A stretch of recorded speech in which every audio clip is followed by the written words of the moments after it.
of research on aliens, and aliens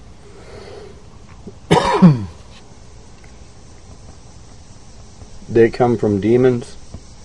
I'll put some links in here where you can see that research, but I wanted you to see some people that are totally deceived, or at least one individual.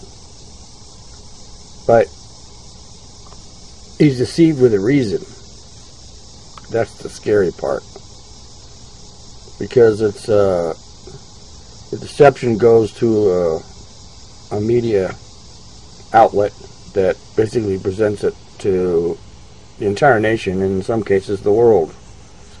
This is it. Over time and time again on these things as you're trying to get the word out that, you know, you're a pretty aware person, you know, as far as that, but you just like go, well, I'm trying to get the word out, maybe I'll get screwed, maybe I won't, but I'm just going to go for it anyway. Is that your attitude, or what? Well, it's been my attitude. Now my attitude is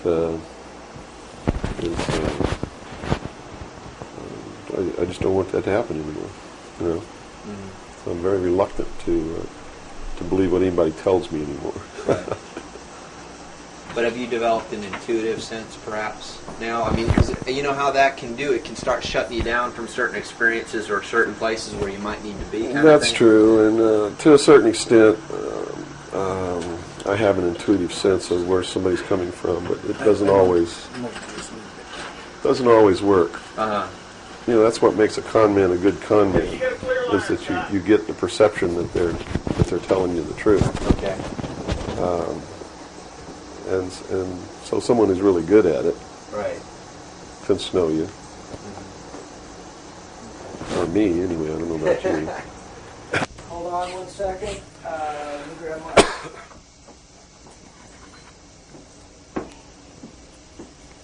Yeah, you want to wipe your face or anything? No, fine. You got it? Okay. You all right, Robert? Mm-hmm. Robert, you set? Yes, I am. Scott, you're set? Yes. Bill, you ready? Yep.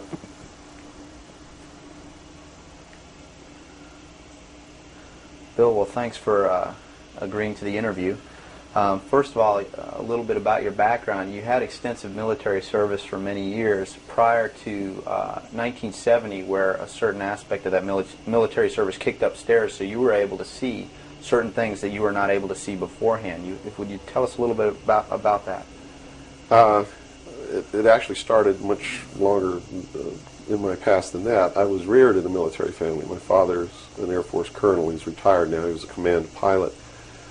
And as a child, I remember sitting around I remember the pilots at our house sitting around the kitchen table talking about their exploits in the cockpit and what they had seen in the skies. And some of that talk involved UFOs and what some of them called Foo Fighters.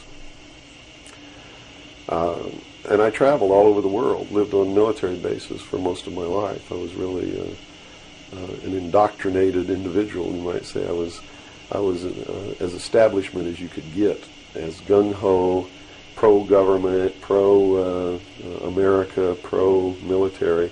And that's why I went into the military, because that had been so much of my life. I went into the Air Force. I was in the Strategic Air Command for 4 years as an aircraft and missile hydraulic technician, which is, I worked on the pneumatic and hydraulic systems of B-52 bombers, KC-135 aircraft, and Minuteman missiles.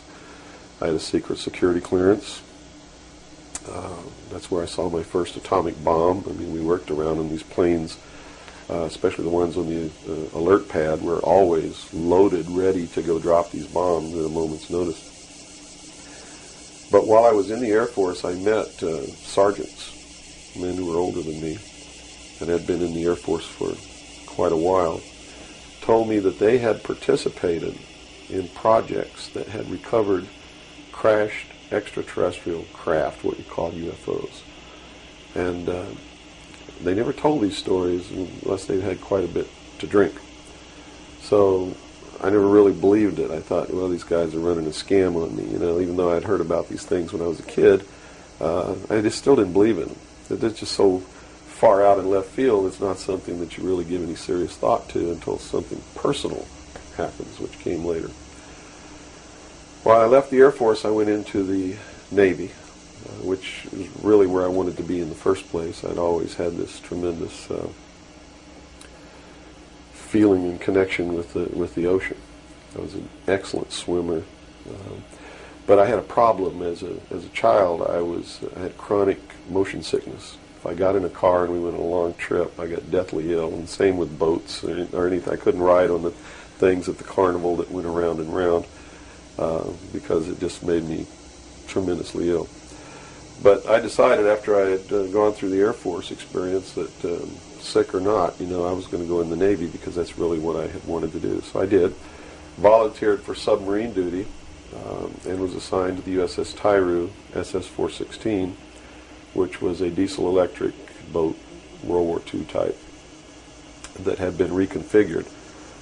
When I went on board the boat, it was in the dry dock at Pearl Harbor Naval Shipyard and had literally been cut in half. They put in a 12-foot sonar section and then 3 domes on the deck for triangulating targets using sonar. And this was really one of the most up-to-date electronically submarines that we had. Wasn't a nuclear submarine, but as far as the ability to approach, get close to a target and destroy it, it had a better capacity to do that than any other boat that we had. While we were on a transit from the Portland-Seattle area on the surface, I was the port lookout, and I saw the most incredible thing that I think I've ever seen in my life. And it had such a profound effect upon my view of the universe and the world that we live in that I wish everybody could experience this. I saw come up out of the ocean, from beneath the surface of the sea, a huge disc-shaped craft about the size of a Midway-class aircraft carrier, which is tremendous in size. Even though that's one of our smallest carriers, or was then, it's still a huge, tremendously big object. Came up out of the ocean and rose into the air and tumbled on its axis and went up into the clouds, and I was awestruck, dumbstruck. And I mean dumbstruck, literally. I could not utter a sound. And my first impulse was to tell the officer of the deck that I'd seen a flying saucer. And then, luckily for me, I couldn't talk because, on second thought, that's not what I really wanted to say. Because I didn't want to be the only Looney Tunes character on a submarine with a tight-knit crew that you had to live in close quarters with, because that's a hell of a way to live. So I told the officer of the deck that I'd seen something about 15 degrees off the port bow at a relative distance of about 2.5 nautical miles. And he began to look in that area. And the starboard lookout had heard me tell him this, and he began to look over there. And while we were all three watching, either the same craft or another one exactly like it came down out of the clouds, tumbled again on its, why it did this maneuver, I don't know, but every single time it did it. It's like it came down in this attitude, and then it flipped over and then entered the water. And the water just appeared to open up in front of it. It's just like the account in the Bible about the parting of the Red Sea. That's exactly what happened. The sea actually parted, and this thing went into the water, and it closed up behind it. And this big spray went up into the air. But it wasn't a spray from the craft hitting the water. It was a spray from the water coming back in to fill up this hole that had been created. And again, I'm thinking, this is incredible. What are we looking at here?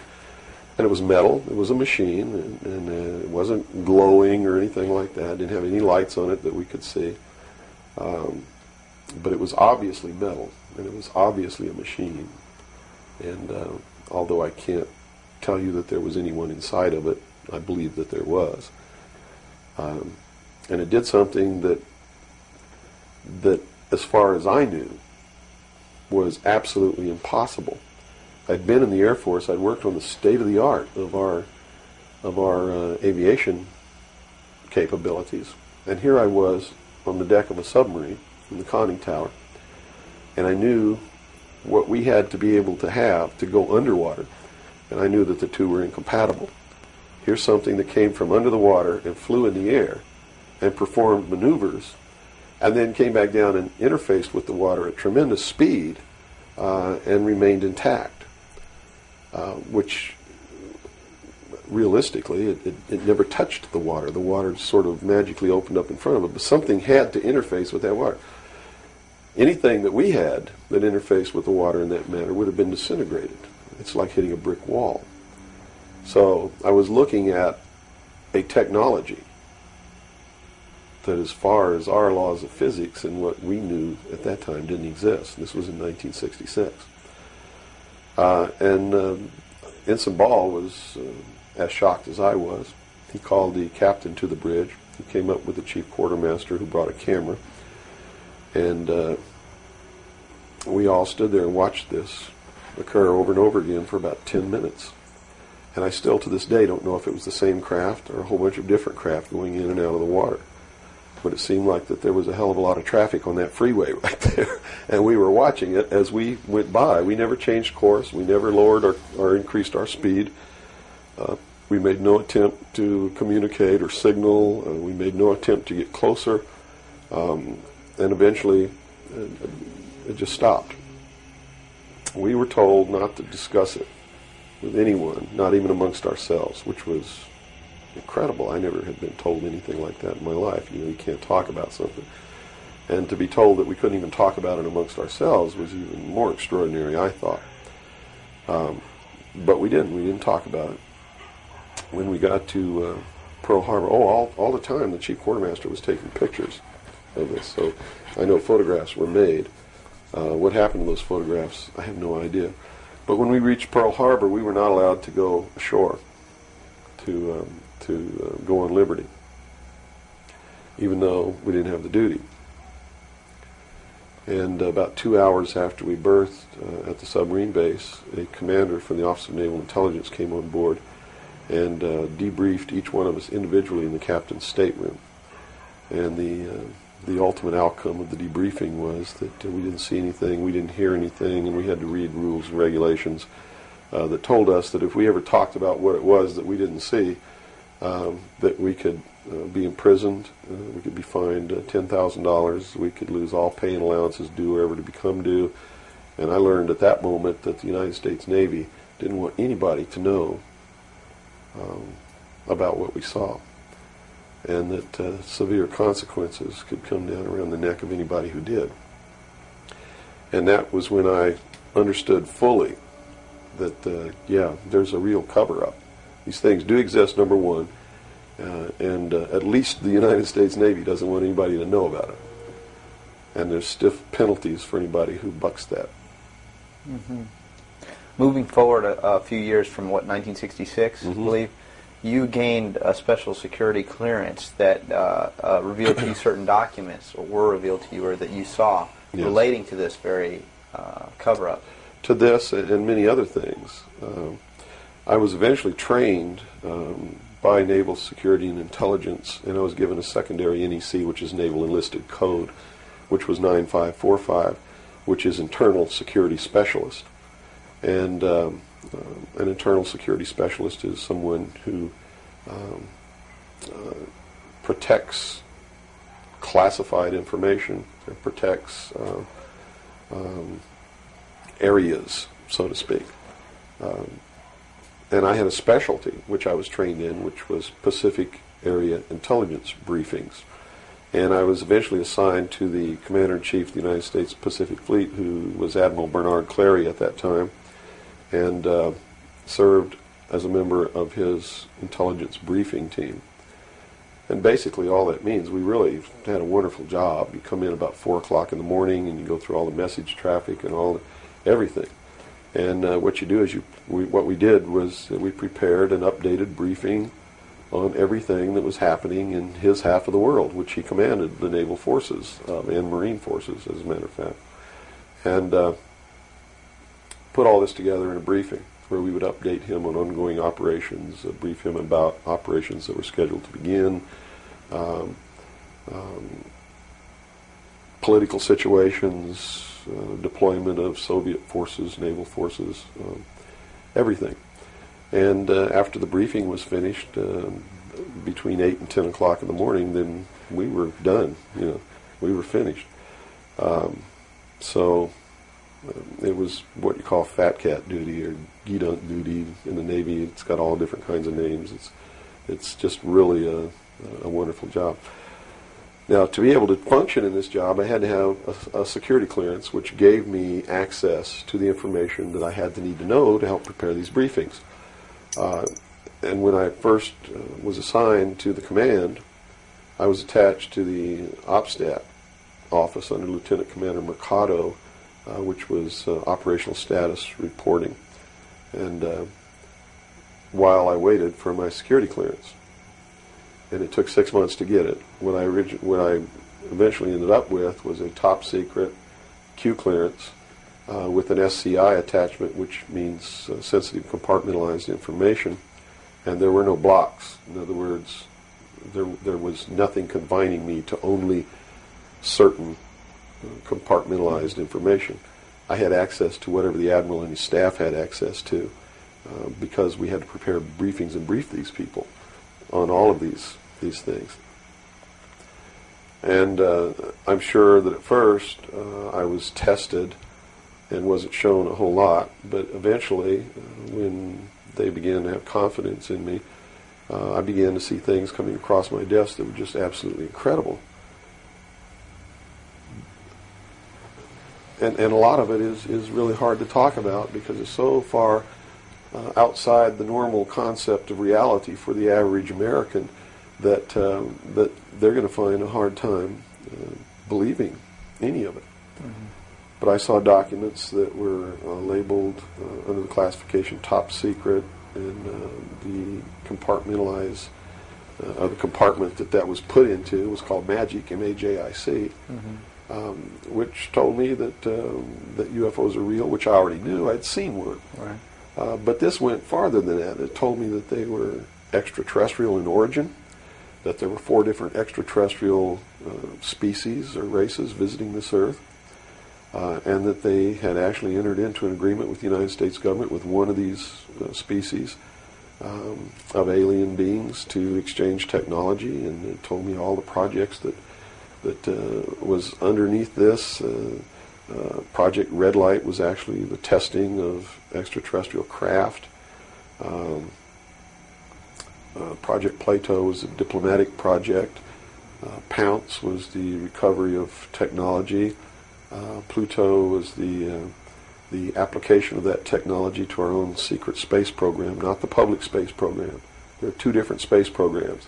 One is what the public gets to see, mm-hmm. Which is overseen by NASA, and the other one is a secret space program that nobody gets to see, which is really overseen by the Navy Department under specialized, compartmentalized black projects. And what these people are doing in secret is just absolutely incredible. I also saw documents under an operation called Operation Majority, which outlined the plans to bring together a one-world government, and also included extraterrestrial information within that. Project Grudge, which was the second project. First was Sign, and then Project Grudge, which contained all of the extraterrestrial information up to a certain point. I forget the year cutoff. And then it was contained after that in another project called Project Aquarius, which was the accumulation of the whole history of alien interaction on planet Earth. But I have to say at this point that I don't know if those documents were really telling the truth or not. They could have been showing me these things so that eventually I would go out and talk about this. And maybe that'll become clear to you later why they may have done that. It could be real. So, mm-hmm. But at this point, from a personal standpoint, what was it that, based on your experience in '66, and they said, absolutely do not reveal this to anybody, and here we are a few years later, and you're seeing documents that prove that what you saw was real. Mm-hmm. What was the one factor or a number of factors that led you to the decision to say, I've got to get this out, I've got to tell people about this? I saw contingency plans called Majestic. And these contingency plans were to, first place, a contingency is a plan that can be implemented if certain things occur. And the certain things that would have tripped this contingency plan are, number one, the public sector is getting too close to the truth, so they have to implement this to get them steered off the track.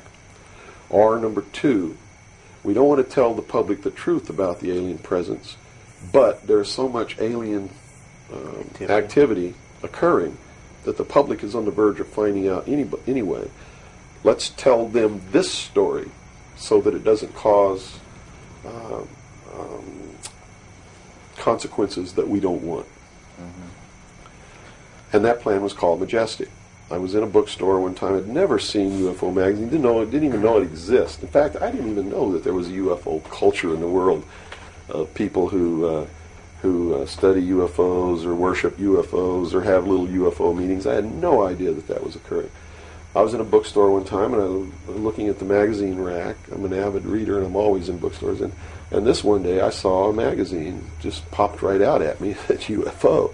And I picked it up and I looked inside, and here is Majestic, all right there. And even the people who had been named to implement the plan were the ones who were actually implementing it. William Moore, Stanton Friedman.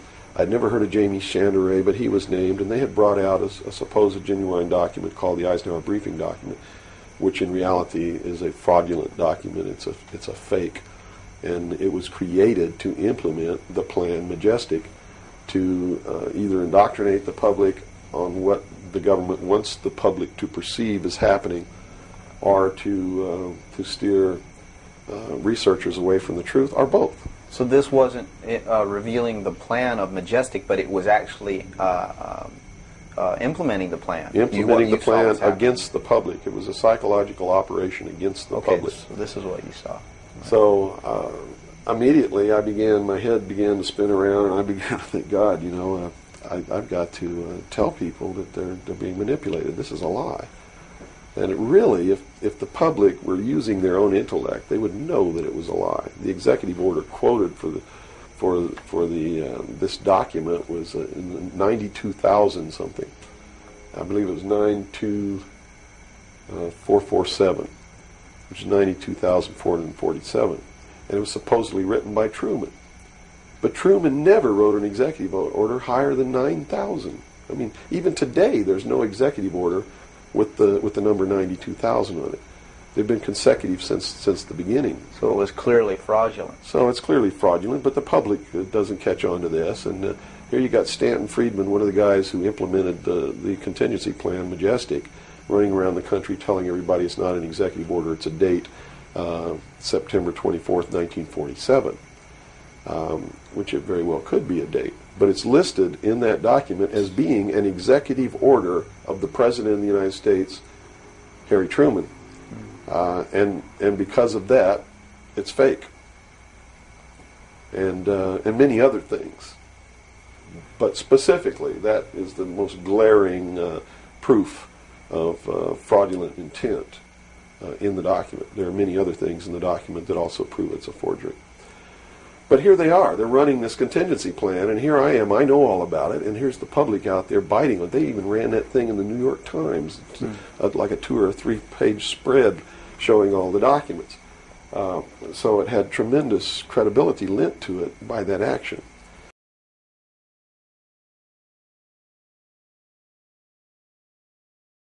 And get people on the right track, which is, the right track is don't believe anybody. Don't believe me. Don't believe George Bush. Don't believe anyone. You got to go out and you got to get proof in your hand before you can believe anything. And to do otherwise today is the biggest mistake that anyone can ever make. You begin believing people, putting your trust in them, that they're telling you the truth. I guarantee you're going to take a ride on a roller coaster you don't want to be on. Mm-hmm. Now this controversy, and I say the very understatement controversy. Yes. It also is now extending, based on some things that you're revealing, into the Kennedy assassination. Yes, in the set of documents, which really was literally 2 or 3 file cabinets of documents, called Operation Majority, I saw documents which told me what happened in Dallas and why. And basically what these documents said was that the intelligence community felt that John F. Kennedy was a threat to the national security, which translated into reality means was a threat to the New World Order, the one world government which they were actively in the process of forming. Was there anything on record that indicated that he was out to, things that he did would threaten that New World Order? Oh, absolutely. He had written an executive order. I don't remember the exact number now, but it's available to anybody that wants to go look it up. He had written an executive order ordering the printing of United States notes, which would have broken the back of the Federal Reserve, which is one of the major instruments of propelling the United States into the New World Order by destroying our economy, the basis upon which we live, the basis upon which our whole society is founded, is being ripped right out from under us. That was one. Number two, he refused to provide air support for the invasion of Bay of Pigs, which ensured that would be a failure. He had threatened publicly on several occasions to disband the CIA and scatter it to the thousand winds.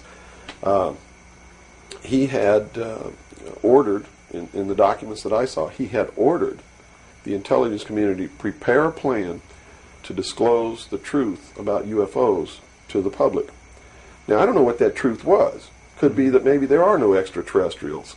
But whatever the truth was, he had ordered a plan to be prepared that disclosure was going to be done according to that plan within the following year. And the intelligence community considered that to be out of the question. And according to the documents that I saw, his assassination was ordered by the policy committee of the Bilderberg Group, which is really the secret world government, and was carried out by agents of Division 5 of the FBI, the Secret Service, the Central Intelligence Agency, and the Office of Naval Intelligence, of which I was a part, in Dallas.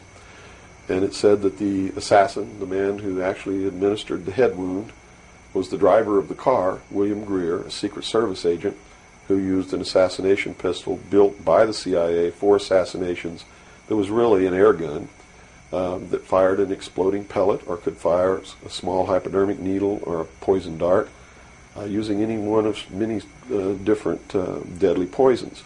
Specifically, it said that he fired an exploding pellet which contained shellfish toxin, and that the act was plainly visible in a film withheld from the public. I looked for 16 years to find that film, and I finally found a copy that showed William Greer turn around and shoot the president. And since 1988, I've been showing that film wherever I'm able to show it to wake people up. It is not our government, though you have to understand, that is doing these things. It is not our government that's failing us. It's not the Constitution or the Bill of Rights that's a bad instrument. It is a group of men who belong to secret societies, who have infiltrated our society and our government at all levels and are destroying it and subverting it from within. And every member of naval intelligence that I knew who was an officer was a 32nd or a 33rd degree Freemason. And I asked my commanding officer at one point, I said, why are all you guys Masons? He said, Masons are used to keeping secrets. It's part of their fraternity. So if you want someone who already knows how to keep a secret, you recruit Freemasons. Well, later on, I found out what the truth is. The truth is you're not going to be a naval intelligence officer unless you are a Freemason or a member of the Ancient Order of the Rose and Cross, but you have to be high degrees for that.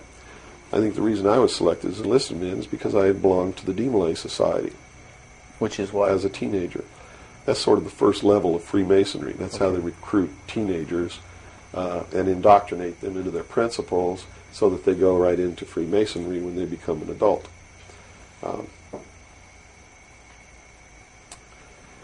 So basically that's the story.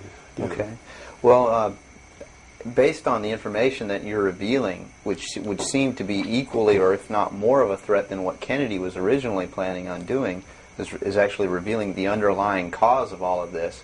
Why is it that you are here today, or how is it that you are here today and you're not, conveniently taken away and put in a padded cell somewhere so that you can't speak of these things? Well, I really don't know the true answer to that question, because you would have to ask them to find out why they haven't done anything. But I can tell you this. I began to reveal information in 1976, and I was physically attacked on 2 occasions My skull was caved in. That's what all these scars are here. On the second attack, I lost my leg. They visited me in the hospital. They had no intention of killing me. They were delivering a message to me. Shut up. And that was the message that came through loud and clear. And two men who identified themselves with identification cards who belonged to the Defense Investigative Service, which was really the Defense Intelligence Agency, asked me if I was going to shut up or they were going to have to do it right. And I told them, I said, you don't have to worry about me. I'm going to be a good little boy for the rest of my life, and yeah, I'm going to shut my mouth. And I did for 16 years. Kept silent until I saw this UFO magazine in a bookstore, which indicated that they had implemented the contingency plan called Majestic. But if you want to know what I think the reason is, I believe that there are several. One, they've had a plan that's been in force since the 40s to debunk, ridicule, destroy anybody who ever talks about these subjects. And the public has been thoroughly indoctrinated that if you talk about any of these things that I'm talking about, you're just another nut. So the public, by and large, doesn't pay any attention to it. So in that sense, I'm not a threat. If the president had come on television and said, hey, this is what's going on, then they would have listened and they pay attention to it. But people like me, they perceive me as being just another loony bin, fruitcake, nut, which I assure you I'm not. But that's the perception that they've been brainwashed into believing. And so that's what they believe. Number two, I am so much in front of the public from the very beginning when I began to talk.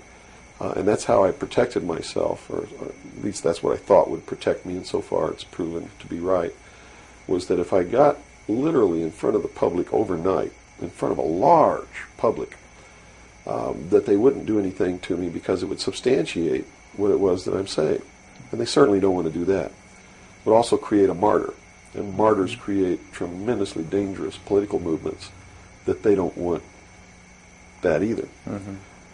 So literally, within a 24-hour period, I spent $27,000 mailing a thick packet of information all over the world to people I'd never heard of, didn't know.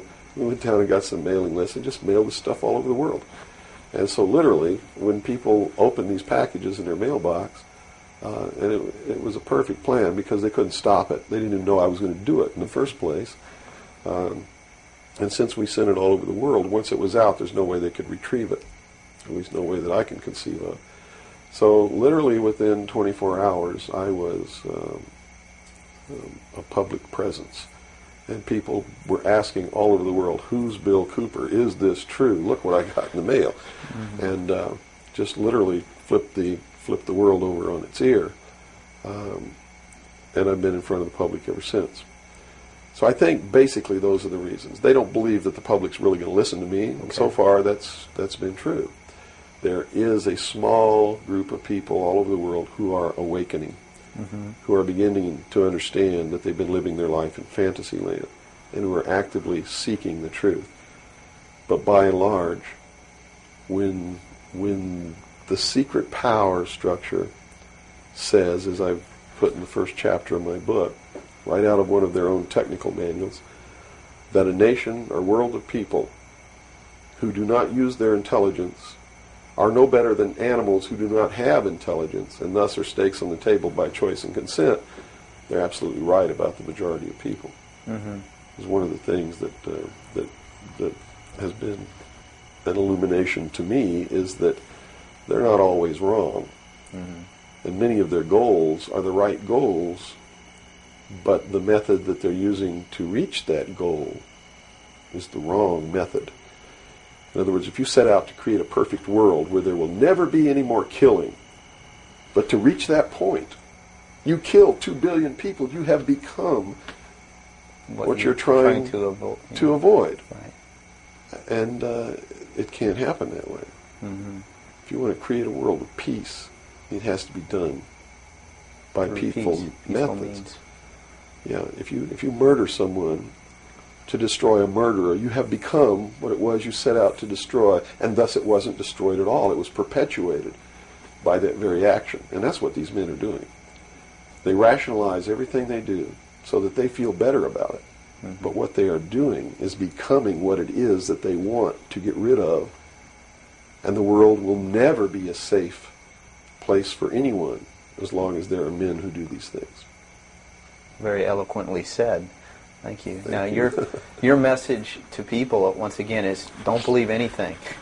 That's How right. is it that the public can find this and search for this truth on their own if they can't believe anything or anyone? What can It's you all it's all in the public sector. It's all available to anyone who actively and diligently seeks it out. Everything that's in my book, Behold a Pale Horse, is all, everything in here, all the documents that are in here, Mm-hmm. everything that's in this book is in the public do? domain. Can be substantiated? Yes, and I intentionally wrote this book not using anything that wasn't available to the public to show people that, yes, if I can find this information, so can you. I have tons of stuff that's not available to the public. But as you can see by reading this book, you don't need that stuff because it's what you need is available to you. Public libraries are overflowing with the proof of what's really going on in the world, but nobody really utilizes it to the extent that they're able to pick this out and put it together.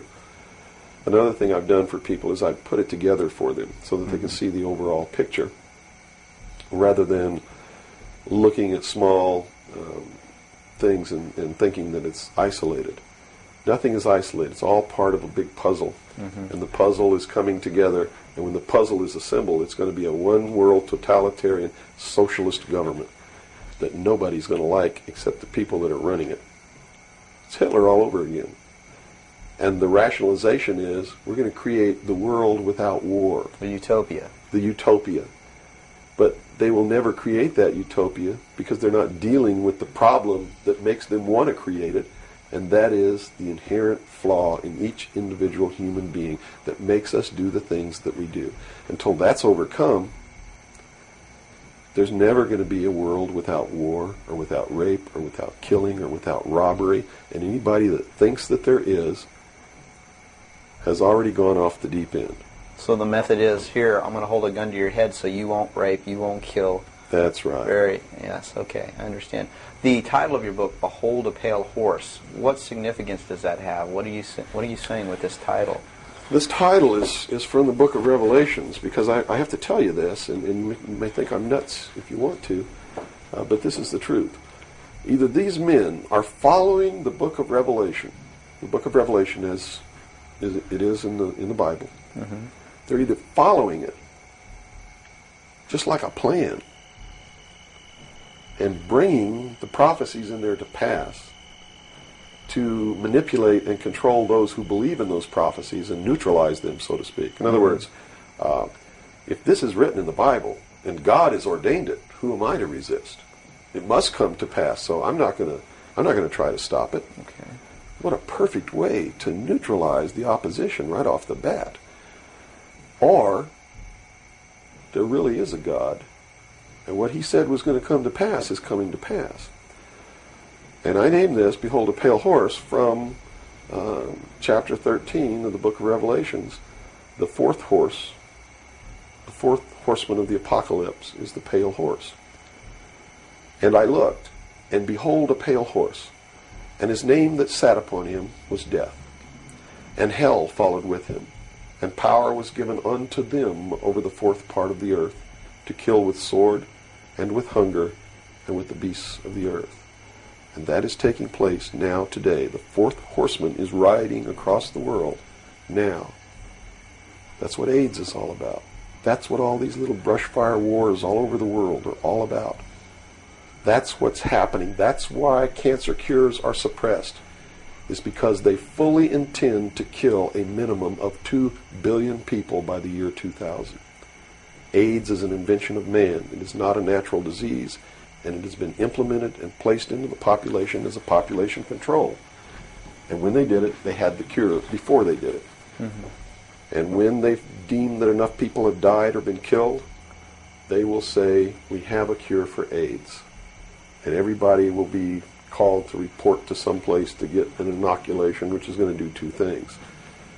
One, it's going to stop AIDS in its tracks, and number two, it's going to implant a device which will be able to be used to track each individual person and maybe even to control those people. And that's what the pet implant program is all about. It's not about finding lost pets. They don't give a damn about pets, and they would never put a satellite in orbit to find a lost pet, but yet there's a satellite up there that they're using to find pets that have been implanted with these devices. They're testing this program on pets that's going to be used in human beings. And in the Los Angeles Times in 1989, they ran an article. It was 10 Forecasts for the Coming Decade, was the title of the article. I have a copy of it in my research center. And number 5, I believe it was number 5, in those 10 forecasts for the coming decade was chemical or electronic implants to control individual behavior on a 24-hour basis, unquote. So it's not hidden at all. It's there for anybody who wants to look. But nobody's looking. Nobody's looking. They believe, and I believe that they're right, that the biggest danger to mankind right now is man himself, population. A study in 1957 told them that by 1990 the world population would double. In 33 years. Can you imagine that? The world population of human beings doubled in 33 years. Mm-hmm. And they knew that it's an exponential doubling throughout history. Every time it's doubled, the interval has gotten shorter. So that was 33 years. The next doubling will take place in approximately 28 years. The next one after that, approximately 24 years. Can you imagine if the world population doubles again in 28 years from 1990? In other words, in the year 2018, the world population doubles. And we're having problems with food supplies and timber and clean water and clean air now. And then after that, it doubles again in another 24 years. That's why they created AIDS. Because they didn't want to have to go around the world and say, you, and you up against the wall, you've got to die today. And shoot them. They did it in a manner to where they could target what they consider to be undesirable populations. And I want to be very clear that I don't agree with them on this. They specifically targeted blacks, Hispanics, and homosexuals for complete eradication. And AIDS is really going through those populations, and it's really doing a number of blacks, Hispanics, and homosexuals. That theory has made news. I've heard that before, and this it's been isn't a debunked theory. very clear by the public, saying, "Oh, that's ridiculous." But you're saying that that may indeed be the case. It's not ridiculous. I actually saw this in documents, and the project name was Project Naomi. MK Naomi was the name of it. It was a CIA project. The AIDS, whatever causes AIDS, whatever that turns out to be, according to those documents, was developed at Fort Detrick, Maryland, under a CIA project called MK Naomi. It was financed by $10 million for the Department of the Army's biological warfare programs. It was carried out, supervised by the CIA, carried out by scientists who worked for the Special Operations Division of the Department of Defense. And it's doing its job. And would you assume if AIDS doesn't work, there's a contingency plan for that even? Well, I think that they have other things out there working concurrently.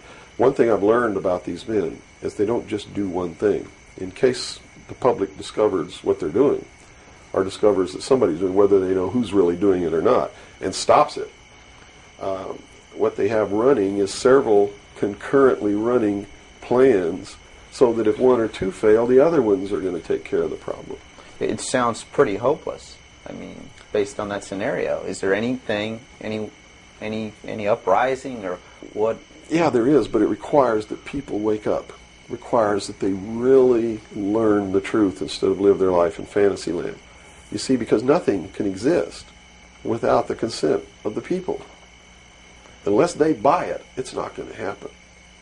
And all of these plans lead to the public's ultimate acceptance of what they're going to do. In fact, they're designed to make the public ask for it. For instance, the burning of the rainforest in Brazil. I know people who are just up in arms. Stop this. We've got to stop the burning of the rainforest. which is exactly what the burning of the rainforest is designed to do. Because Brazil is a sovereign nation, right? How can you tell a sovereign nation to stop burning its own forest? You can't. What they're asking for is control over a sovereign nation by a world governing body who can then send troops, a police force, to make Brazil stop burning the rainforest, and that's why they started the burning of the rainforest in the first place. You see, they went down there and they built a road across the Amazon jungle that went nowhere. There was no reason for this road to be built. There was no place to go. It doesn't go from here to a city on the other side. It just goes across the jungle and ends. And they built this road on purpose because they knew that most of the people in Brazil are so dirt poor that they would see this road as the answer to their prayers. Free land, free timber, a way to support their family, a way to become wealthy, or at least more wealthy than they were, which was no wealthy. Mm-hmm. And that's exactly what happened. Millions of people headed out down this road and staked out some land and burned the forest and tried to grow crops. And they found that rainforest is no good for growing crops. It'll grow one crop, and then you got to go burn more trees and plant another crop because the soil is poor. And that's what's happening. Mm-hmm. And that's why the forest is being burned. And it was done intentionally to create the scream of stop burning the rainforest, so that then they could offer the solution. The solution is a world governing body that can then order and enforce that order of Brazil to stop burning the rainforest. So the green movement worldwide is As now a manipulation. just a manipulation. Yes. Of.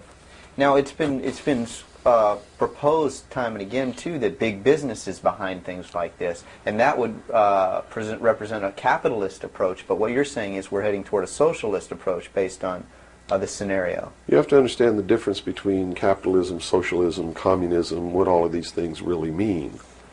You have to understand what the difference is between right wing and left wing. People, they use these phrases all the time, and they don't even know what these things mean. And it's just incredible to me to hear a socialist calling someone else a Nazi. Because Nazi means National Socialism. So here's a socialist calling a right-wing guy a Nazi, when what he should be calling the right-wing guy is anarchist. People on the right want no control. Mm-hmm. They're really anarchists. Okay? So they would, in theory then, or in fact, be in opposition to this ultimate movement. Yes. Whereas in appearance, they would be the ones behind it. Well, when you have a misunderstanding of what the terms mean, yes. Okay. Right-wing on the far right is total anarchy. They don't want anybody controlling anything that they do, and they believe that people are responsible enough that the world can exist without government. Okay. Or the very minimal government that it would take to. On the far left, on the other hand, they believe that the government should be in total control and should be supply man with all of his needs. Well, creating a whole society that's dependent. Right. A republic is somewhere in the middle. It's governance by laws. Laws are decided by representatives who are elected by the people. And according to the theory, the representatives will do what is right, whether they get elected or not, because it's not really a democracy. A democracy is far left. People don't understand. We don't live in a democracy. This country is not a democracy. It is a republic. A democracy is ruled by the mob. The mob always votes themselves every kind of benefit that they can vote themselves. And whenever you do that, it means large, tremendously overpowering government in control. They vote themselves into dependency. That's it. They vote themselves into a dictatorship is what they do, where they lose all of the benefits that they intended to vote themselves into in the first place. Okay. And democracies are extremely dangerous to minorities, because if the majority of people don't like you, right, they're going to vote that they kill you, and they can, that's it. Democracies are dangerous. Democracies are socialists. Democracies are communism. That's what communism is. The definition of communism is everybody doing according to their talents and receiving according to their need. And it doesn't work. We already know it doesn't work. Men, by his inherent nature, is greedy. Mm-hmm.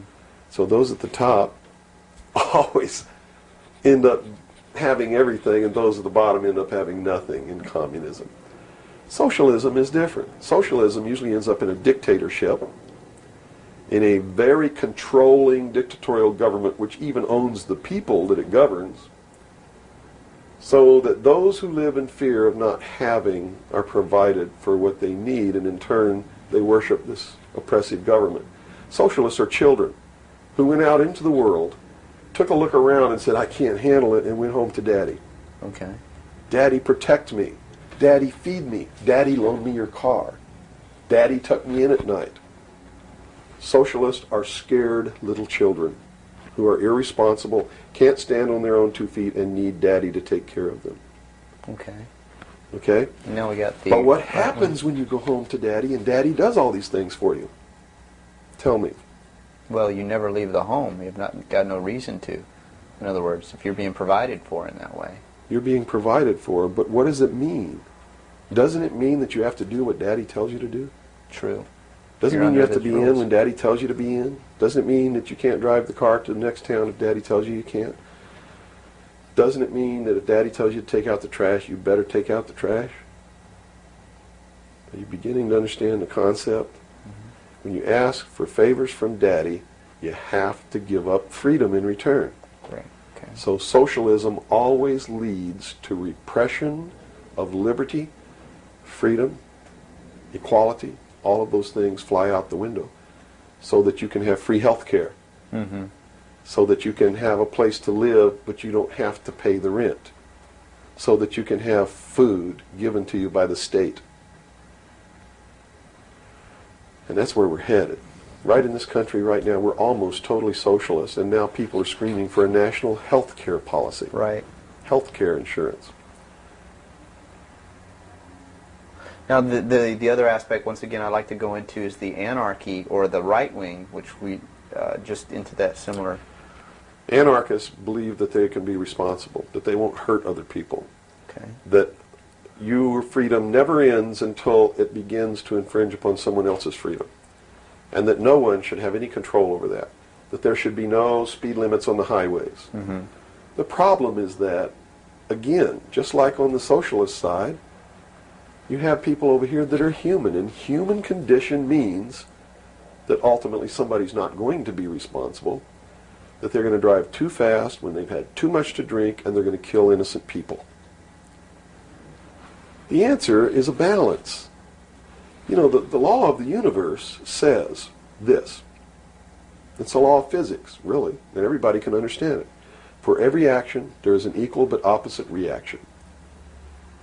There can be no good unless there is evil. There can be no man without a woman. You understand Right. the concept? Based on that, the theory of a utopia here on Earth is corrupt right away. Absolutely. It goes against the laws of physics. It goes against the law of the universe that there must be two opposing forces all the time in every instance, because that's what makes the universe work. Mm-hmm. That's what makes everything work. What we need to do is stop trying to go way over here and establish some utopia of freedoms, or way over here to establish some repression of freedom so that we make sure that we got something on the table to eat. Mm-hmm. And strike a balance between the two that works. And stop withholding information. What makes it difficult for anyone to succeed or live, or for us to really come together and have peace in this world, are all of these people who think that they are the guardians of the secrets of the ages, and have only them have truly mature minds, so only them are worthy of knowing the secrets and the real science and the real metaphysics and all of these things. So they repress it and they keep it secret, so the rest of us live out our lives and we don't know the truth of what life is really all about. Therefore, we're always stumbling over each other and getting in each other's way and doing the things that we profess that we don't want to do, Mm-hmm. simply because we don't have access to the truth.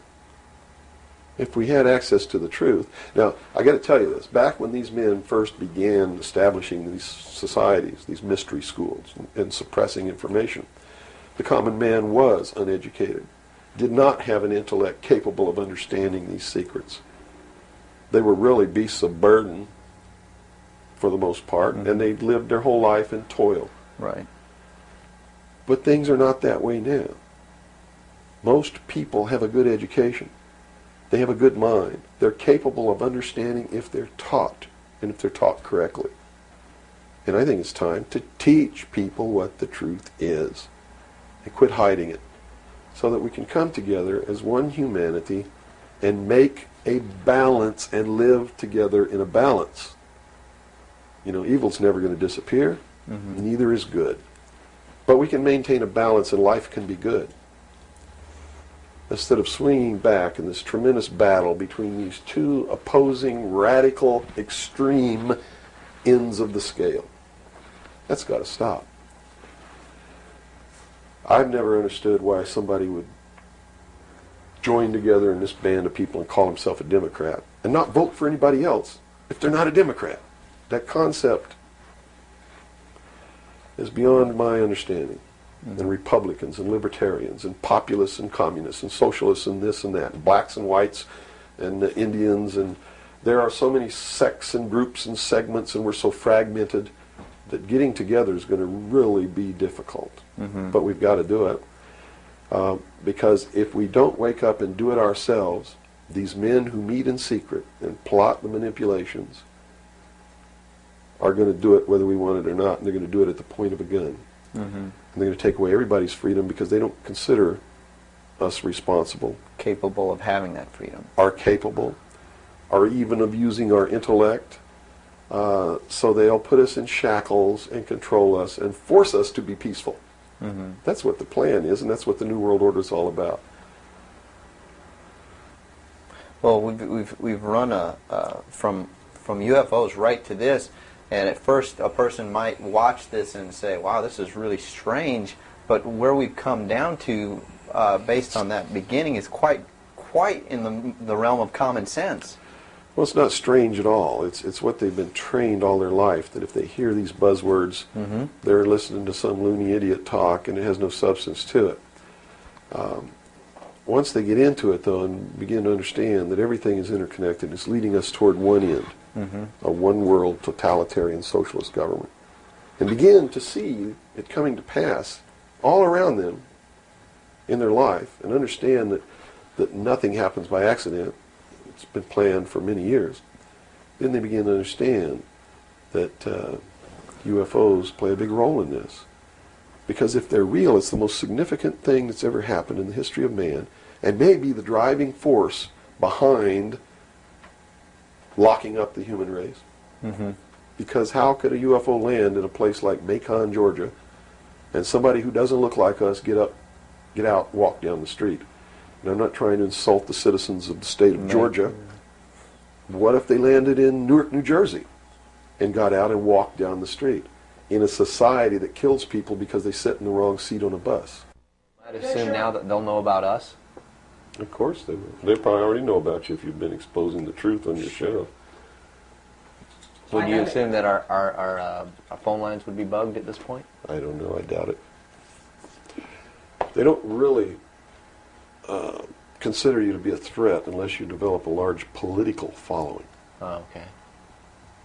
So, unless you have a large political following, you're not considered to be a threat to them. Not yet. Because they figure that the people are too stupid to listen to you anyway. And generally, they're right. So we're in the process of educating people then. Yeah. It's the best thing. Education is 60 or 70% of the battle. Yeah. Because people automatically begin to do the right things once they learn what the truth is. They're Robert, educated you to it.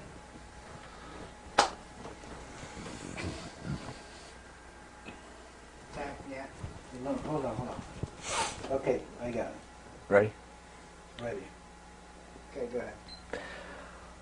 Let's go back into the Kennedy situation here. Now, the Warren Commission was highly publicized. All the things that went on there. I was shown a videotape just yesterday was it a Zapruder film? It is the Zapruder film. Okay, and it clearly showed to me that a number of things. One in which that the film was obviously tampered with. Absolutely. but not tampered with to the point where I couldn't tell that the driver of the limousine was pulling a gun, or what appeared to look like a gun, around his shoulder and shooting President Kennedy in the head. That caused his head to snap back. Did the Warren Commission see this? It seems so. The Warren Commission never looked at the Zapruder film, ever. So they never saw it.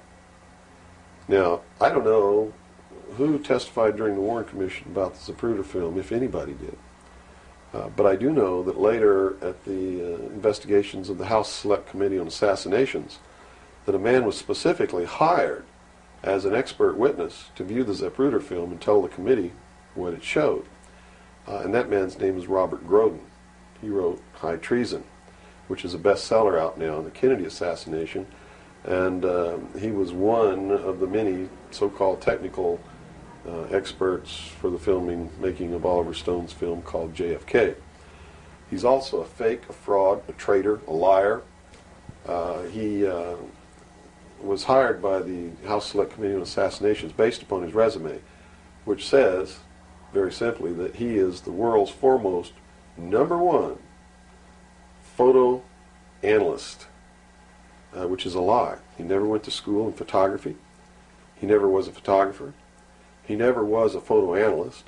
And I got to tell you right now that the world's #1 foremost photo analysts are all come out of the military intelligence community, who are trained to interpret high altitude photography and learn what really is there. He never served in that capacity either. He looked at the Zapruder film and he told Congress, he told the committee in testimony, he testified, both in written and in verbal form, that William Greer never took his hands off the steering wheel. And that's a blatant lie. I mean, anybody can look at the Zapruder film and see that William Greer takes his hands off the steering wheel. And even if you couldn't see it, if they cut out the frames, you can still see that William Greer, if this were the seat of the car, is turned all the way around with his right side against the rear cushion of the front seat, looking directly at President Kennedy in this attitude, and it is a physical impossibility to have both hands on the wheel in that attitude. So we know that Robert Groden, #1, was not who he said he was, had no expertise to be doing the job that he was hired to do. #2, even if he had no expertise, it is plainly visible in the film that William Greer could not possibly have had both hands on the wheel. So we know that Robert Groden didn't make a mistake. We know that he intentionally lied to deceive Congress and thus the American people. And what's real strange about it is he's been very active in the research community, supposedly exposing the assassination of President Kennedy. But if you look what he does, he is constantly coming up with new theories, supposed new evidence, most of which is fake. And in his book now, High Treason, he makes a statement that Kennedy was probably hit from the front and the rear at the same time. His job is to keep the American people confused and propagate the lie that our government is no good, that it's our government who assassinated John F. Kennedy. And I'm here to tell you, it wasn't our government. It was the secret societies known as the Illuminati, the Knights Templar, the Freemasons, who assassinated John F. Kennedy. And the proof is right there for anybody who wants to see it. William Greer was a Freemason, #1. He was the Secret Service agent who shot Kennedy. #2, in Dealey Plaza, there's an obelisk, a monument commemorating the location of the first Masonic temple in the state of Texas. Dealey Plaza is on the 33rd parallel, which is one of the sacred numbers in Freemasonry. He was assassinated in a manner that assured the greatest flow of blood, which is called blood atonement, which was practiced by Freemasonry in the early days and supposedly is not practiced now. But in reality is the method of choice of execution, trial and execution by Freemasons. The Bilderberg group that orders his execution is the Supreme World Council of Freemasonry and consists of 39 permanent members, which is 3 times 13, which is also the exact number of men who signed the Constitution, 39. You see, our forefathers were also members of this secret group, and this country was founded to bring about the New World Order. And it's all in the Great Seal of the United States, which was, and that, the design of the Great Seal was made law in 1782. It's just absolutely incredible that the American people don't understand that groups of men don't get together and meet in secret and take blood oaths which say that they can be cut open and their heart ripped out of their body and their intestines scattered over the floor if they talk about the secrets. That's not a benevolent fraternity. That's a dangerous group of men. Grown men don't play games like that. They're serious.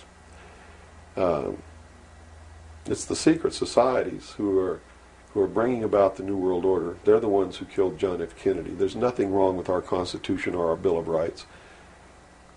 But Americans are going to be convinced that our government sucks. And that's what all this stuff is all about. So at the beginning, the founders of this country actually did create what was I guess you could say, an above-board, good government basis for a good government. Yes. They gave us every tool to ensure the success. But it was an experiment, you see, because man had always claimed that he could rule himself, but had never been allowed to do that. Even in ancient Rome, they call it a democracy. The man didn't rule himself. He was ruled by other people who made man think he was ruling himself. But the truth was, a Roman centurion could march down the street and grab anybody they wanted to and make you do whatever they wanted to, or just execute you on the spot. And that was the truth of the matter. Those weren't free people. In the history of the world, there had never been a people who were truly free or who truly ruled themselves until the United States of America was created as a republic by which we ruled ourselves through elected representatives whom we sent to the State House, either in the States or to Congress, to do it. They also gave us every tool by which we would destroy ourselves if we weren't capable of doing it. The United States and France, the revolution in this country and the revolution in France, were created to bring about governments which would function as the antithesis to the kings and queens of the world and cause them to topple off their thrones. It also gave man a chance to prove once and for all whether he could rule himself or not. And if he could, fine. That would be the New World Order. If he couldn't, they built the tools into the Constitution to allow them to take it away from us. And those tools are the creation of the federal democracy within the boundaries of Washington, D.C., and the right to contract, through which, if we were irresponsible, we would contract to receive rights from that federal democracy and thus, in return, give up our freedom. And that's exactly what's happening. It's exactly what we've done. John F. Kennedy was short-circuiting the New World Order. He had ordered the printing of constitutional money, United States notes, which would have destroyed the Federal Reserve, which is not an agency of the United States government. It's a private corporation owned and operated by the world bankers, controlled by the Illuminati. And its purpose was to destroy the middle class in this country and thus our economy, and throw us at the mercy of the New World Order. And we see this unfolding now. You see it unfolding now. You are seeing, and I predicted this well in advance, you are seeing the destruction of the economy of the United States. And it will continue. It will not get better. It's downhill from here on out. Unless we nationalize the Federal Reserve, lock up the criminals who own it, cancel the debt, which will then bankrupt the Illuminati, which is exactly what we ought to do, print constitutional money, which cannot be usurped, which cannot lead to our destruction, and go back to what we're supposed to do, and quit contracting for benefits. We're escaping from the laws of nature, and there's a terrible consequence for that. Mm-hmm. Terrible consequence. We have to function within the laws of nature. You can't contract for somebody else to keep you alive. You have to be responsible within your life to keep yourself alive. Mm-hmm. And if you can't do it, then you have to die. That's the law of nature. You see. Kennedy also did a lot of other things. I mean, he was a believer in the Bible. These men who are bringing about the New World Order don't believe in the God of the Bible. They believe in the God of light, Lucifer. the angel of light, who was flung down to the earth and became the Lord of the world. That's their God. That's why everything they do goes against what people know to be the right thing to do. They believe that man was held prisoner by a vindictive, cruel God named Jehovah in the Garden of Eden. And that Lucifer, through his agent Satan, set man free from the bonds of ignorance to which he was chained to the Garden of Eden, and thus brought the gift of intellect, wisdom, to man, and thus is the true benevolent God. And man, with his intellect and his wisdom and his knowledge, will create technology which will elevate man to the position of God. And all this is allegorical. Don't take the story literally, you see, because it's all allegorical. They believe that intellect, reason, is the light, is the true God, is what makes man God. And I'm not going to debate the right or wrongness of that, because who the hell knows. But I can tell you that they pervert whatever it is that might be divine about their philosophy by becoming what they profess to destroy. To destroy, yes. And so, in their zeal to bring about the New World Order, they destroyed the political will of the nation when they assassinated John F. Kennedy, which has furthered their goals because it made a lot of people feel so helpless that, God, if they can kill the president, who am I? You know, what can I do? I'm just one lonely, helpless person. So they quit voting. They abdicated their power. And, of course, through agents like Robert Groden and many others, Oliver Stone, they're being convinced that our government sucks, that our government is the problem, that the Constitution doesn't work, that the Bill of Rights aren't real. We're playing right into their hands, in other words. We're playing right into their hands because there's nothing wrong with the Constitution or the Bill of Rights or our government. It's the people. You see, it's been infiltrated. And from within, they are eating at the heart of this nation like a cancer, this secret society. They are destroying it. They are subverting it. Our Constitution has not been allowed to work since 1945 and maybe even earlier. And they have been working behind the scenes to bring about a one-world totalitarian socialist government with the Communist Manifesto as its platform through the United Nations, which was created by this nation from an older organization called the League of Nations, which was the original foundation. And at the highest levels of our government, the Constitution's already been scrapped, and they are working under the aegis of the UN Participation Act and the United Nations Charter. Which says what? Which says that there are no rights, there are only what you call privileges.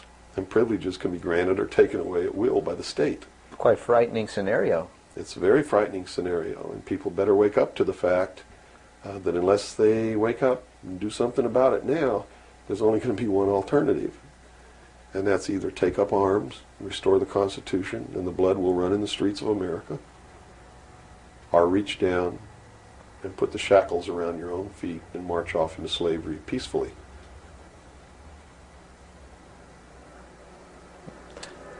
Not going to be easy the coming years. Wow.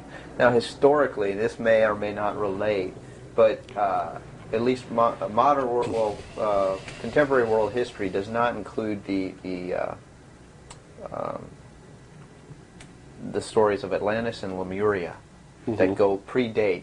How does that history, and why was that suppressed, or why is it still being suppressed? How might that affect what we are understanding is going on today, or is it related? Well, I'm not sure if a place called Atlantis or Lemuria ever existed or didn't exist. I don't really know. But I do know that the story that is told about the civilizations that lived there are something that we should listen to, because this whole scene may have played itself out before on this earth. And if you understand the theory, which I believe has been accepted as fact now, of continental drift, there may have been an Atlantis and a Lemuria, which had tremendously developed technologies and societies. And the same scenario that we're playing out now in this great stage called the world may have played itself out over and over again in the past for millennium. In my investigation of the mystery schools, the secret societies that are bringing all this about, that really control everything behind the scenes, I found that this is all about religion. And it's all about a recurring theme that is penetrated and is at the heart of every religion in the world. And that is a creator or a creatress who has a son that is sacrificed and then is resurrected and saves the world or saves humanity. It seems to be an archetype that is within us. And so that you don't go flipping out watching this tape. I'm a Christian. I believe in the teachings of Jesus Christ, even though it may turn out that he may have never lived. The scene, it doesn't matter. When you read his words, and you can go back through history and find these are the same words that were spoken by every Savior that there ever was, are the most beautiful, most profound, most affecting words that have ever been spoken on the face of this earth. And when I get down and almost get to a point of hopelessness, I just go read the Sermon on the Mount.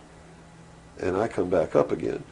Because in the end, it's not going to matter whether Jesus ever lived or didn't live. The story is real. And it's within all of us. And it brings us to something within ourselves that is good.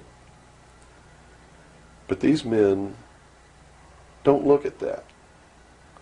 They believe that the end justifies the means, that these stories are just stories, and that the real meaning behind it all is that man can transcend his animal state through the realization of intellect and the overcoming of all of his emotions and feelings and morals, guilt, all of these things.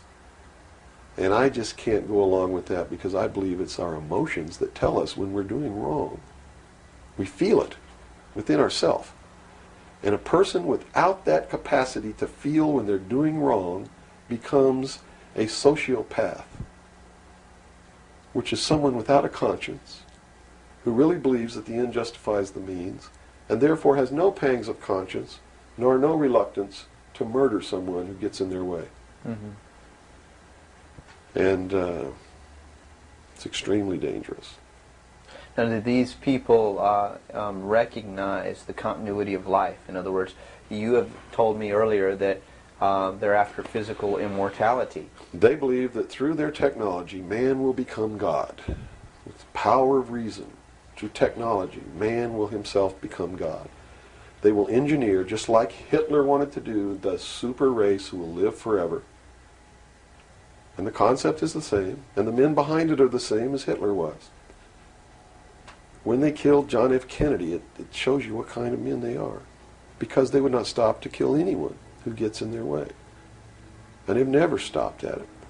Their goal, literally, to bring about the New World Order will be to kill approximately 2 billion people before the year 2000. AIDS is one method of doing this. There'll be many more. As they solidify their control, everyone will be given a choice. They'll be presented with a new world religion. They'll be told to renounce Christ, renounce Buddha, renounce Muhammad, join the New World Order, join the New World Religion. If they refuse, they'll be executed. Very simple. And it won't bother them a bit. In fact, according to their belief, they believe they'll be helping these people. And in reality, they will. Because those people will transcend this physical state while they're prisoned here living forever. I feel sorry for them because those of us who will eventually die will transcend the pain and the suffering that goes along with this world. Mm-hmm. And they're so egotistical that they preserve whatever they do so that the diligent can find out what kind of men these men really are. For instance, the Kennedy assassination, I've been showing a film for 5 years that shows exactly who did it. I show you exactly where Oswald is on the film. He wasn't even on the 6th floor. He was standing in the doorway of the book depository building watching the motorcade go by.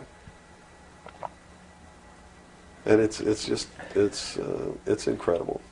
At the same time, you said they would have everybody renounce religion. Yes. Have they as well been using it as a tool for their means? If you're a Christian, you'll be required to renounce Christ and join the New World religion.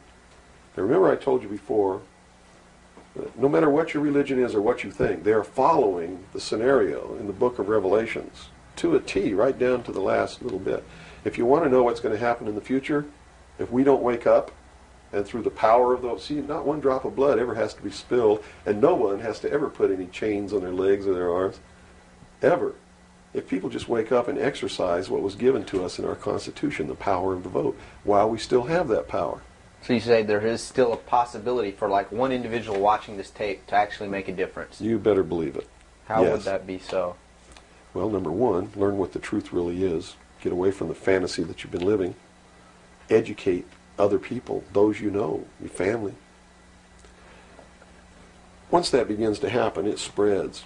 And then if the people decide that they don't want what they have in store for us planned, just through the power of the vote, they can make this country and the world whatever they want it to be. Whatever they want it to be. And there are no limits on that, except to understand that you can never make everything all right, and you can never make everything all bad. Both must exist, and we must maintain a balance. And we must become responsible. If each individual on this earth learned to walk in a divine state of grace, responsible for themselves, their family, their city, their state, their country, and for the world, And to the laws of nature? and to the laws of nature, and actively participate in solving the problems of yourself, your family, your city, your state, your country, and the world, there could never be a group of men meeting behind closed doors in secret that could ever control anybody. But by abdicating responsibility, by not walking in that divine state of grace, makes possible anyone meeting behind closed doors to bring about the world that they want. And the world that they want may not be the world that you want, or that I want, or that these people watching might want. If you don't participate, you can't complain. If you don't help cook the meal, you got no right to bitch about it. You got to sit down and eat what's put on your plate. If you don't like that, then you should have been in the kitchen helping to prepare the meal, helping to plan it, helping to prepare it, helping to serve it. If you want to sit on your butt in the living room while somebody else prepares the meal for you and decides what it's going to be and puts it on the table, it's too late to say that's not what you wanted to eat. It's too late to say it's not cooked the way you wanted it to cook. Well, that's very simple to understand. That's right. You got to eat it because you have to eat to live. And I think that anybody can understand the meaning behind that little story. Okay, let's take a step back to the Kennedy thing now. So This is all about the Kennedy. Well, yeah, it is. But just specifically about, once again, I want to bring up the film as well. Another thing that came to my mind when I viewed it is that the two Secret Service men, the driver and the person sitting next to him in the front, regardless of what they claim happened, obviously did not operate in a way that you were trained as a Secret Serviceman to protect the president. Shouldn't they have just driven that car right out of there, and the other guy should have done something to protect or look for who's shooting? You know, it just didn't seem to make any sense. How would the Warren Commission not? They didn't see the film, so I guess they didn't no one see was the brought. film by design, because if they saw the film, they'd have to be responsible for the decision that they made that Lee Harvey Oswald was a lone assassin. Okay. So I think they didn't see the film on purpose because they didn't want to have to be responsible for saying, Making hey, that look, decision. the driver did it, you know. They didn't want to make that decision. And in a letter that Lyndon Johnson wrote to the Warren Commission, he specifically said in the letter, you must quickly identify Lee Harvey Oswald as acting alone with no conspiracy so that America can get back to business. Was Lyndon Johnson acting on behalf of the secret society, or was he concerned of course. with... He had to know all about it and approve of it because he was going to be the new president. and the new president would be in charge of the investigation. How high see? up a government official do you have to be before you're briefed of this, you know, the total of all the things that are going on, the reality behind them? Well, you have to understand that nobody exists on a high level in government who's opposed to the New World Order. Nobody. Our government has literally been infiltrated, and there's a cancer within our government destroying it, eating it, nibbling away at it, hacking off its limbs. And you said this started in 1945? 1945 was What were the when events? the overt destruction began to occur, when Truman signed the UN Participation Act and the United Nations Treaty. It actually began long before that, when these secret societies began to infiltrate the government and appoint their members to important posts. Infiltration is easy. If one gets in, he can then appoint and hire others to replace people who are not members below him. So now we've had over 50, almost 50 years of this going on. At least. I believe that it started back probably 1913, 1917, when the Federal Reserve Act was passed, when the Council on Foreign Relations became a reality in this country. And you can, by diligent research and study, you can see when it happened, where it happened, who did it, and how it was done. It's apparent. When they say there's no conspiracy, I mean, we talk about a conspiracy. It started out as a conspiracy. But when they say today there's no conspiracy, that's not a lie. It's the truth. They're doing it right out in the open, right under our noses, and we're too stupid to know it, to see it. So it's not a conspiracy now today at all. It's right out in the open. They even published their plans. I mean, here Carter appointed Zbigniew Brzezinski as the National Security Advisor, who just wrote a book before he was appointed declaring himself a Marxist. I mean, you read that book, this man believes in Marxism. This man is a socialist. Not only a socialist, he's an international socialist. He's a globalist. His goal, stated in his book, is to destroy the sovereignty of nations and bring about a one-world Marxist government.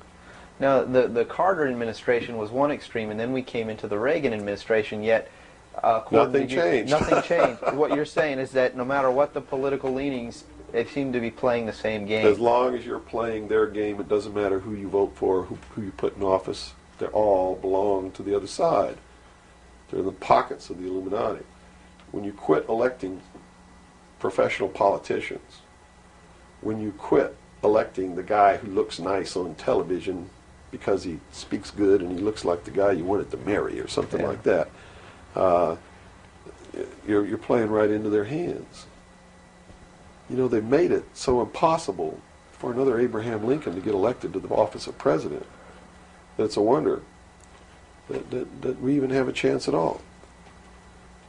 We need to send people to Congress and to government who are going to clean house. Kick all the members of secret societies out of the bureaucracy. Lock them up. Try them for treason. Because they are traitors. So one thing that may help is term limitations.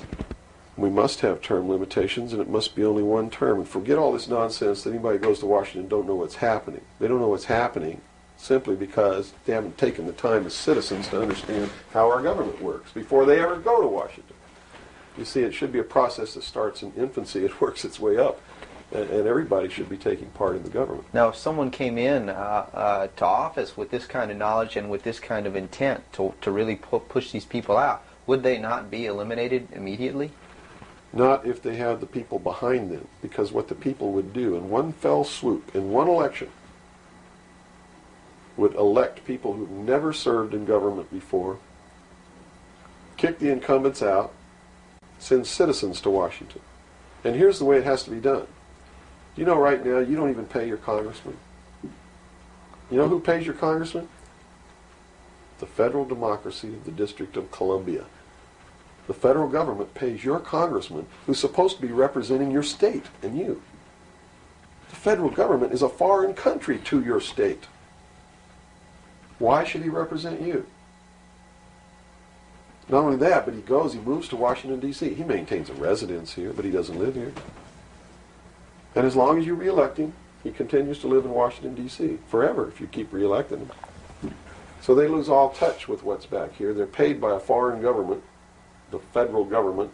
They're not paid by the sovereign state of Georgia or by you. They have to be paid by you. And they have to live here. They can't move to Washington, D.C. They go to Washington, D.C. for one term. Okay? One term only. When that term's up, they have to come back. And you don't pay them exorbitant funds. You pay them just enough to live on comfortably while they're there. No fancy giant cocktail parties, none of this crap. And you take care of their family. See, they don't take their family either. That's the other clue. They leave their family here, where they live. You, the people of Georgia, take care of their family and their business or their farm or whatever it is they have while they're gone. Now do you think they have a vested interest in representing you? They sure would under those conditions. Yeah. But under the conditions they go under now, they have no interest whatsoever in taking care of you. Now let's look at the current... They're taking care of themselves. The current crop of presidential candidates. Is there anybody even running that represents something that we're talking about here? No, all of them are New World people. Tsongas, in his book, everything that he's written touts the New World Order. All of it, right for Tsongas' literature. You're going to see New World Order, New World Order, New World Order, New World Order. Clinton, the governor of Georgia, was selected in 1991 by the Bilderberg, governor of Arkansas, was selected in 1991 by the Bilderberg group in Baden-Baden, Germany, to be the new president of the United States. Remember what happened to Gary Hart? What did he do? He went out on a boat with a woman who wasn't his wife, and he was destroyed. Look at Clinton. What's happened to him? Nothing. The press is on his side. They're helping the guy. You know why? Because he was chosen by the people who own the press to be the next president of the United States. Now, I don't know if he will be or not. That's up to the American people. But if they get their way, he will be. Bush is one of the most heinous criminals that's ever walked on the face of the earth. Bush is the man who's been a CIA agent since his college days. He's a member of the Skull and Bones, the Russell Trust. He was initiated in a casket with a ribbon tied around his genitalia, which symbolizes that he's a priest in the temple of Isis. A pagan, this guy. This man is a member of the mystery schools. Well, he has the outward appearance of a good Christian, church-going Christian, no? They do whatever they have to be approved by the people, but in secret, they're not at all. This is a man who practices pagan religious rituals, magic. Doesn't matter what you think of all these things. I'm just telling you, this is what he does in secret. He is the man who, when he was chief executive officer, when he was president of the offshore division of Zapata Oil, organized and began the first large-scale drug smuggling operations into this country. George Bush is the one responsible for the drugs on the streets. And the war against drugs is not a war against drugs, it's a war against the Bill of Rights. We've already lost the Fourth Amendment in this war. That's true. And we're going to lose everything else. You watch on, it amazes me, people watch on Saturday night, cops, top cops, tough cops, 911. All of these stories that are glorifying the police state, and they're falling right into the manipulation. As they watch police with no search warrant, with no court order, break down people's doors, tear out their walls, rip open their mattresses. All in the name of the war on drugs. Pretty sneaky. It's pretty sneaky, all right. You see them stop people in the streets, and the guy's got $400 in his pocket. They don't press any charges. They didn't even have any reasonable suspicion to stop the person and search him. And what do? They take their money. And they don't give it back. And America's watching this. And the stupid idiots, yes, you stupid idiots, you sit there and watch it, not realizing that when you take away that man's freedom, you've also taken away your own. You see, because they can do the same thing to you. Just because you talk a way that they don't like you talking, or because you wear red shoes and they don't like red shoes, they can do the same thing to you. And under the new law, without a court order, without a search warrant, they can break down your door, they can rip open your mattresses, your couches, your walls, they can trash your house. All in the name of the war on drugs. And let's say they don't like the color of your shoes. All they have to do is drop a little pouch of cocaine in your living room, behind your couch, and find it and say, aha, you're a drug dealer. What happens then? Now they can confiscate your house, all your possessions, all your property, all your bank accounts, all your cars, boats, vacation cottages, whatever you have, and they can auction it off within 24 hours without ever even pressing charges against you. Without a court order, without due process, without just compensation. And there's not a damn thing that you can do about it. Not a damn thing. At least right now. At least right now. And the reason you can't do a damn thing about it is because you're the one who brought it about through your stupidity. You're mentally crippled. You're operating from a position of ignorance, apathy, abdication, irresponsibility. And we're losing our country, our freedoms, everything. Now, these are strong accusations of the American public. What do you hope to accomplish by angering the very audience that you want to watch and listen to you? Go prove me wrong. Go make me the idiot. In so doing, you're going to find out what the truth is, and maybe you'll wake your up. And if you do, maybe we can save our country. Because I don't really care at this point whether you get mad at me or not. My country's disappearing. My freedoms are disappearing. My daughter's going to live as a slave in the New World Order if you people don't wake up and help me. So, if I had a 2x4, literally, I would smack you upside the head with it. I don't care if you get mad at me. It's beyond that state. You know, I'm willing to put my life on the line. Why would I care if you get mad at me? Mm-hmm. You know? People say, well, don't you feel threatened? Don't you feel like your life is in danger? Are you kidding? You're the people who sent your sons and daughters to fight an illegal, immoral, unjustified war in the Middle East? And that didn't bother you a bit, that they might have got killed over there, and you're worried that I might get hurt or killed? Right here, really defending my country? Really fighting in defense of the Constitution? Right. You brought up the Persian Gulf War. That's something that's still on a lot of people's minds. Based on what you're saying, what was the reason for that war? They should feel really guilty. They should feel really bad about that. I mean, what about a Saddam Hussein that everyone seems to agree is you know, the evil man here, that we had the right to go in and punish, destroy, or whatever? Well, it's funny that the man who purported to want to destroy Saddam Hussein was the man who really built Saddam Hussein when he was in the Central Intelligence Agency. We have been building up Saddam Hussein's arsenal. His technology comes from us in the Soviet Union. We built him up to create that war. We did it for a purpose, and the purpose was, look at this. If George Bush knew what he was doing, how come he didn't know what he was doing? Here's what he said. We've got to send troops to the Middle East because we can't afford to pay $26 a barrel for oil. That's on tape. Next he comes out and he says, no, it's not about the price of oil. It's because Saddam Hussein's not going to stop at Kuwait. He's going to go into Saudi Arabia, and those are our friends, our buddies. So we got to go defend Saudi Arabia. And then James Baker says in a press conference, nope, it's not about Saudi Arabia. It's not about $26 a barrel for oil. It's about jobs. Folks, we're going to get you a job, and to do it, we're willing to kill your sons and daughters. Yes, sir, we're going to send them off to get killed so that you can have a job. Prosperity. That's what it's all about. Well, what was the actual scenario if we hadn't have gone in? Well, see, that's not the end of it yet. Okay. Then George Bush comes out and says, whoa, the White House is flooded for telegrams. They don't want their sons and daughters to get killed for a job. It's not about jobs. It's about naked aggression. Yes, sir, there's a little Hitler over there called Saddam Hussein. Yeah, and we're going to go destroy him because the world doesn't need another Hitler. Never mind Pinochet in Chile, who's another Hitler. Never mind all the other Hitlers in the world. Was that Never mind Tiananmen Square. Well, then, you know, then people would say, well, the American government's not interested in that because money is not in you know, it's the oil here. We're talking about money. No. So you're saying it's not even that. No. They've been planning this war for years. In fact, Arco Press wrote a book about it.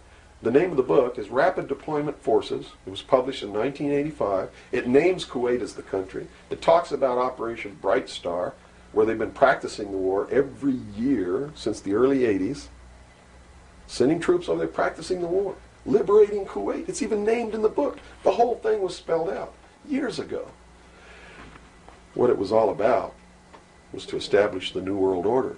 You see, because for the first time in the history of the world, it's established the legal international precedent that the United Nations could pass a resolution and send its police force to enforce that resolution, and that the member nations would have to pay for that action. And George Bush said it very clearly, but nobody was listening, when he said, no longer will any nation stand against a world united. And with that action, he established the legal foundation in international law that the United Nations is now legally and overtly the one world government, and that the United States military forces and the other forces that were sent by other countries were established as the one world police force under the United Nations. Have you seen the new Air Force uniforms yet? Nowhere on them does it say United States or U.S. They are United Nations uniforms. Go look at them. What role in the Middle East, again, does Israel play in this? Israel was created as the instrument to bring about the Battle of Armageddon and the fulfillment of prophecy, a war that will be so terrible, where nuclear weapons will be used, so that the American citizens and the other people in the world will get down on their knees and beg for no more war. And what is the answer to that? They're going to be told the only way we can guarantee no more war is if we destroy the sovereignty of nations and we come together as one humanity in a one world government. Right. Now I'm telling you, unless the American people wake up and stop it, starting in about 1996, the Battle of Armageddon will become a reality. Not because two nations got mad at each other and decided to fight, and that's why Saddam Hussein was not destroyed. He will be the instrument that will bring that to pass. Right. Yeah, they purposely did not go in and do that. Saddam Hussein will be portrayed as the Antichrist. Babylon is in Iraq. Read the book of Revelations. Whether you believe in the book or not, read it, because the men who are bringing this about are using it as their script. Well, the UN did indeed charter Israel as a sovereign nation. They were the ones who created this state. That is correct. It was really created by Great Britain and the United States, with the United States being the major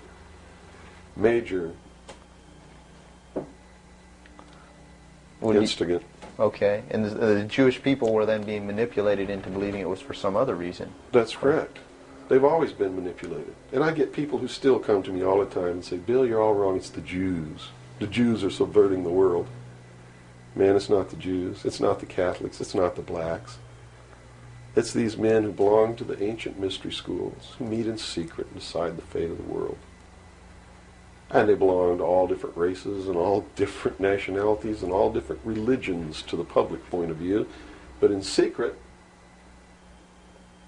it's a different story. How about the European community? Here seems, based on your theory, another group of sovereign nations coming together to form one government. The European community, the EEC, was created by the Central Intelligence Agency, working through a lodge in Italy called the P2 Lodge.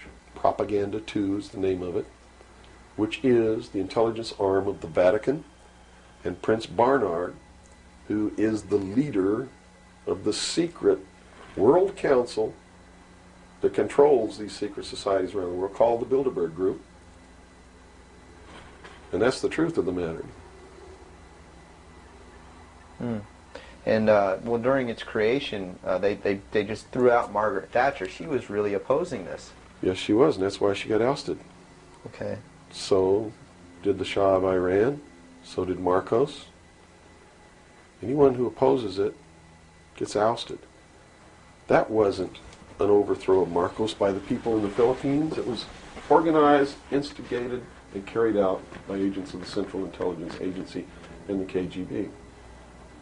The overthrow of the Shah of Iran, our intelligence community is trying to tell us they didn't know anything about it. They didn't know what was happening. Bullshit. They organized it. They instigated it. They are the ones who caused it to come to pass. You see, because we didn't have a National Security Agency or a Central Intelligence Agency before the UN Participation Act was signed. And these organizations were created to bring about the one world government, the New World Order. And it had to be done in a manner that the people would not know that it was being done, and the only way they could do that was hide it behind the veil of national security. And the Cold War was a manipulation maintained to bleed the people of tax dollars to fund the creation of the police force of the New World Order, which is the Army, Navy, and Air Force and Marines of the United States and the Soviet Union.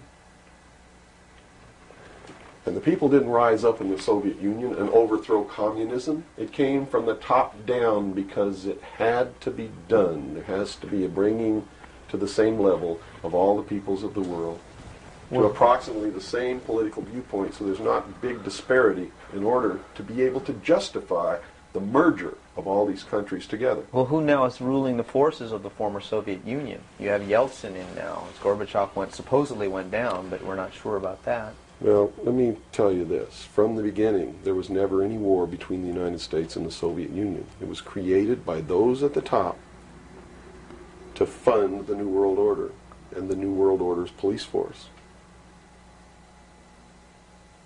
At the highest levels of all countries, they all belong to the same club. And we, the people, sit back and we watch this grand drama which is being played out for our benefit, not theirs. If it wasn't for us, they wouldn't even have to do any of this. But you see, they just can't come out and destroy all of us because they need slaves. They need people to make their shoes and make their cars and mine the ore. They need worker bees, and that's what we are. In the New World Order, we will be the worker bees, the slaves. So the Orwellian view of the vision of the future wasn't too far off based on this scenario. George Orwell was just like me. He was a low-level member of British intelligence who was appointed to a position high enough where he saw the same documents that I saw. And he tried to warn the world just like I'm trying to warn the world, only he wasn't willing to take the risk that I'm willing to take. So he wrote it in a book called 1984 and spelled out exactly what's coming as a warning to the people of the world, as a work of fiction. But you notice that that work of fiction really stirred people up because they knew that it wasn't fiction. In their heart of hearts, everyone who's read that book knows that it's coming. It's a possibility. Most people won't recognize it overtly or publicly because then, if they recognize it, they have to be responsible to do something about it. And that's what every one of you have been resisting all your life, is being responsible to do something about it, to get involved.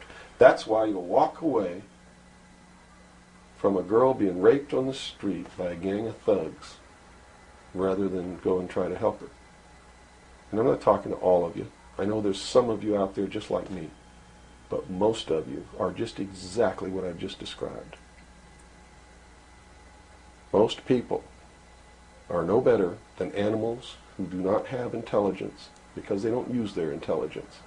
And to these men who control things behind the scenes, you are stakes on the table by choice and consent, and will always be ruled and manipulated and enslaved by people who do use their brains.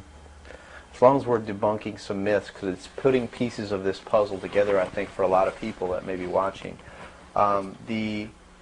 The hostage situation in Iran that got Carter out of office, is this another orchestration? And if so, how does it fit into the October surprise is no myth. There was a deal made. There was a deal made at the highest levels to keep the hostages until after Reagan was elected. Do you really believe that it was an accident? That it was a coincidence? That 30 minutes after Ronald Reagan was sworn in, took his oath of office, the hostages were released? Did they want Carter out? Are you really that naive? I can't believe it. Did they want Carter out? Yes, they wanted Carter out. They wanted Carter out. He wouldn't play by the rules? Or what was I don't know why they wanted him out, but they wanted him out. Carter was ineffective. He did not have the support of all the American people. They need people who can manipulate the American people so that they have their support. My message is to you is don't support anybody unless they're doing what we know to be right. Don't believe them. Don't fall for the manipulations. Double check everything they say. And that means you can't rely on the media as it is today either. Oh, of course not. All the media in this country radio, television, and print, is all owned by 5 corporations. All of these corporations that own the media are owned and controlled, and members of the Council on Foreign Relations sit on their board of directors. Can you name those 5 corporations? Is that Not off the top of my head. Okay. I could try, but I don't want to take a chance on being inaccurate. But you can trace that yourself. okay? Remember, if you go down and you trace the ownership of a station or a newspaper, and you get to a corporation, remember that somebody owns that corporation, and it's usually another corporation. But when you trace the interlocking of all these things, when you get to the top, there's 5. And all journalists know that there's some things you don't write about and you don't talk about because you'll lose your job. And that's where the control is. And that's why they pay anchormen like Dan Rather $2 million a year, because he doesn't question them.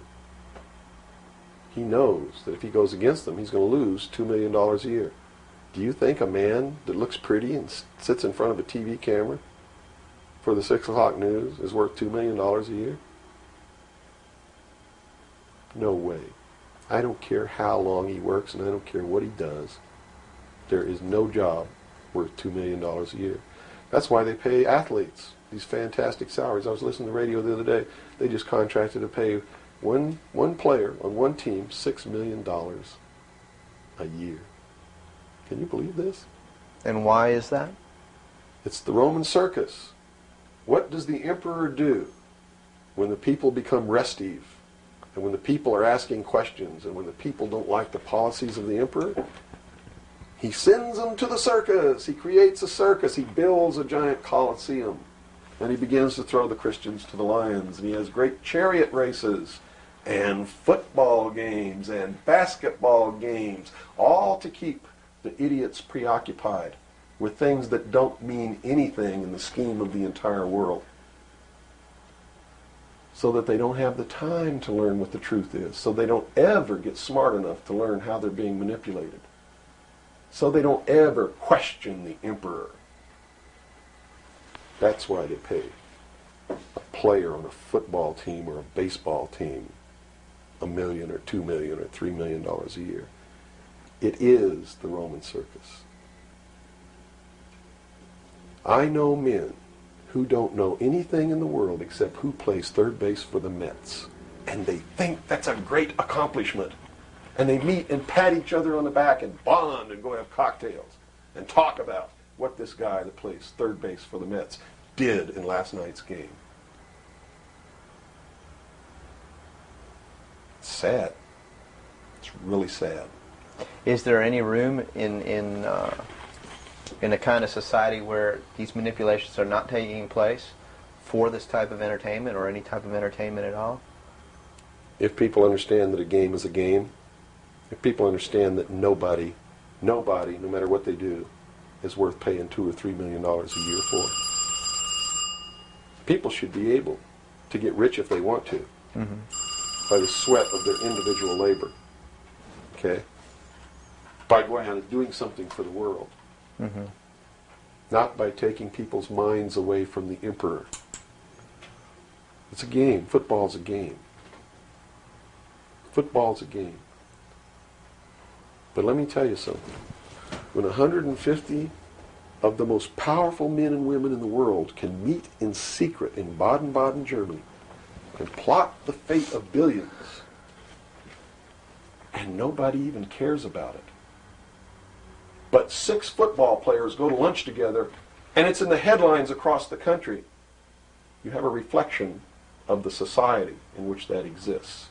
And it is a sick society that is doomed to self-destruction. So based on that scenario, there's some truth into what these men are looking at. Absolutely, and that's what makes me so sick, is that I'm trying to wake up a people who on a daily basis are proving the ones that I'm warning them about to be right.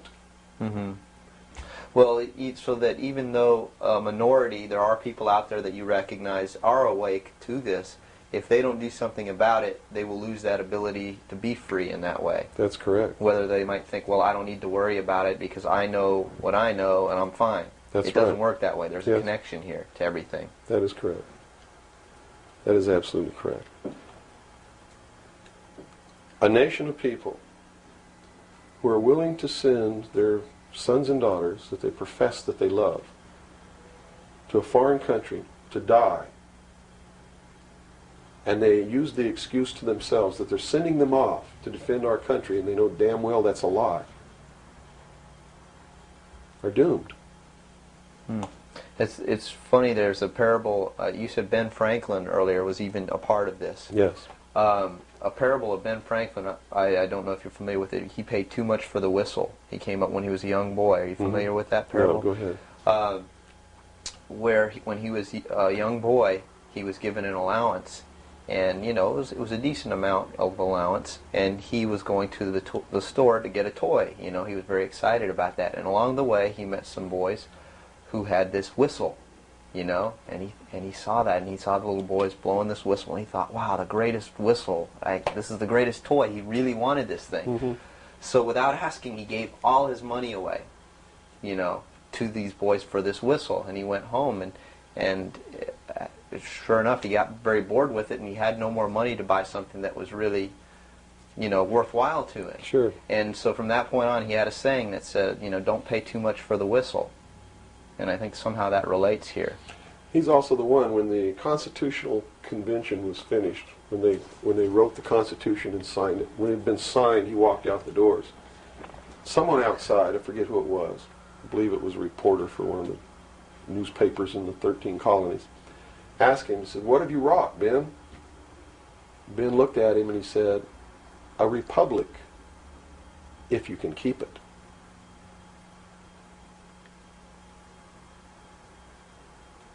He knew.